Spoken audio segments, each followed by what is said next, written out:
আপনি কি জানেন একজন দর্শক আপনার ভিডিও দেখবে কি দেখবে না এটা ঠিক করতে সময় নেয় মাত্র 3 সেকেন্ড। আর এই 3 সেকেন্ডে আপনার ভিডিওর সব থেকে বড় অস্ত্র হলো আপনার থাম্বনেল। ভিডিওর ভেতরে আপনি যত ভালোই কন্টেন্ট বানান না কেন, থাম্বনেল যদি আকর্ষণীয় না হয় আপনার ভিডিওতে কেউ ক্লিক করবে না। একটা কথা মাথায় রাখবেন, no click no views. Thumbnail হলো আপনার ভিডিওর প্যাকেজিং যদি সুন্দর না হয় আপনার প্রোডাক্ট কেউ কিনবে না। অ্যালগোরিদমের ভাষায় একে বলা হয় সিটিআর। আপনার ভিডিও থাম্বনেল যত বেশি আই ক্যাচি হবে আপনার ভিডিও সিটিআর রেট তত বাড়বে। আর সিটিআর বাড়লে পরে আপনার ভিডিও ফেসবুক, ইউটিউব আরো হাজার হাজার মানুষের কাছে আপনার ভিডিওটাকে পৌঁছে দেবে।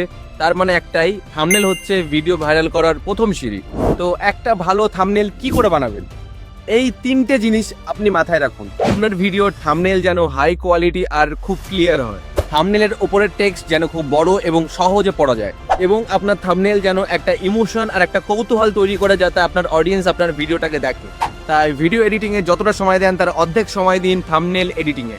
আর এই ছোট্ট একটা বিষয় যদি আপনি খেয়াল রাখেন তাহলে আপনার ভিডিও ভাইরাল হওয়া থেকে কেউ আটকাতে পারবে না। আর এমন নতুন নতুন টিপস পেতে এই ইউটিউব চ্যানেলটিকে সাবস্ক্রাইব করুন আর আমার সঙ্গে থাকুন।